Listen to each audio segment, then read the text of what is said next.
राधे राधे प्यारे बच्चों, स्वागत है आपके अपने YouTube channel expert Sumit study में। आज अपन स्टार्ट करने वाले हैं क्लास 12 हिंदी चैप्टर 2, जिसका नाम क्या है बच्चों? पतंग।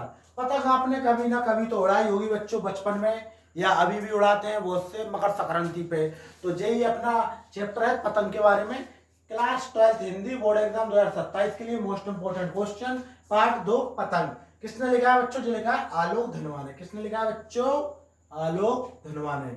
तो इसके मोस्ट इंपोर्टेंट क्वेश्चन आंसर रहने वाले हैं। चैनल पर न्यू हो तो चैनल को सब्सक्राइब कीजिए और बेल आइकन पर क्लिक कीजिए। इसी के साथ अपन इनको समझना स्टार्ट करते हैं। तो देखो क्वेश्चन नंबर 1 क्या कहता है बच्चों, बिल्कुल ध्यान से समझना, बहुत सरल है, इससे सरल आपको कहीं नहीं मिलेंगे।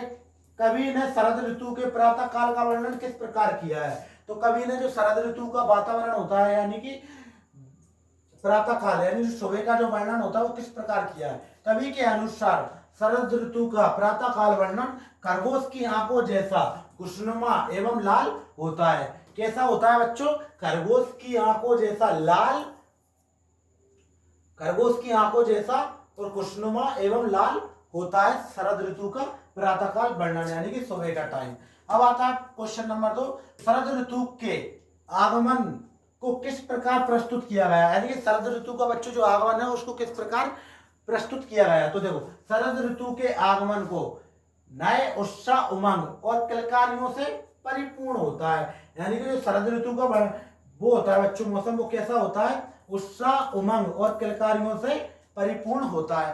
क्वेश्चन नंबर देखेंगे अपन 3 कि शरद ऋतु में वातावरण कैसा हो जाता है बच्चों? तो देखो शरद ऋतु में आसमान मुलायम हो जाता है, बच्चों के खेलने कूदने के लिए अच्छा वातावरण बन जाता है। यानी कि शरद ऋतु में आसमान मुलायम हो जाता है, न ज्यादा धूप रहती है न ज्यादा बरसात वगैरह होती है, थोड़ा सा मुलायम मौसम हो जाता है बच्चों, और जो बच्चे होते हैं उनको खेलने के लिए अच्छा वातावरण बन जाता है।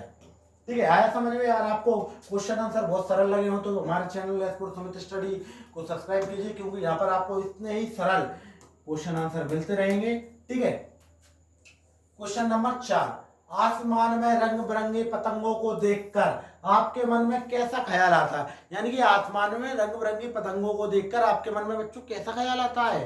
तो देखो आसमान में रंग बिरंगी पतंगों को देखकर मेरा मन बहुत खुश हो जाता है। मेरा मन क्या हो जाता है? बहुत खुश हो जाता है। मेरे मन में भी पतंगे उड़ने लगती है बच्चों। क्या उड़ने लगती है? मेरे मन में भी पतंगे उड़ने लगती हैं। अब देखेंगे क्वेश्चन नंबर 5 कि महज एक धागे के सहारे पतंगों की धड़कती ऊंचाइयां उन्हें कैसे थाम लेती?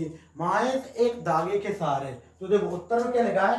पतंग बच्चों को कोमल भावनाओं से जुड़े होती हैं। यानी कि जो बच्चे हैं उनकी जो भावनाएं होती हैं उनको कोमल भावनाओं से जुड़े होती हैं। पतंग आकाश में तो उड़ती है, परंतु ऊंचाई नियंत्रण बच्चों के हाथ में की डोर में होता है। यानी कि जो पतंग है बच्चों हवा में तो उड़ती है, लेकिन उसकी जो ऊंचाई है, कितनी ऊंचाई पे उड़ाना है कितनी ऊंचाई पे नहीं उड़ाना है, उसकी डोर का जो नियंत्रण होता है वो बच्चों के हाथ में ही होता है। क्वेश्चन नंबर अपन समझेंगे 6, आपके जीवन में शरद ऋतु क्या मायने रखता है? तो देखो कि शरद ऋतु मौसम साफ स्वच्छ और शीतल हो जाता है, धूप चमकीली हो जाती है, जिसमें वातावरण प्रकाशित हो जाता है। जिसमें क्या हो जाता है बच्चों? वातावरण प्रकाशित हो जाता है। तो ये थे बच्चों आपके क्लास 12 हिंदी चैप्टर 2 पतंग के मोस्ट इंपोर्टेंट क्वेश्चन आंसर। और आपको वीडियो थोड़ी सी भी अच्छी लगी हो या क्वेश्चन आंसर बहुत सरल लगे हो तो चैनल को सब्सक्राइब, लाइक और कमेंट अवश्य करें। मिलते हैं नेक्स्ट वीडियो में, जब तक के लिए जय हिंद जय भारत।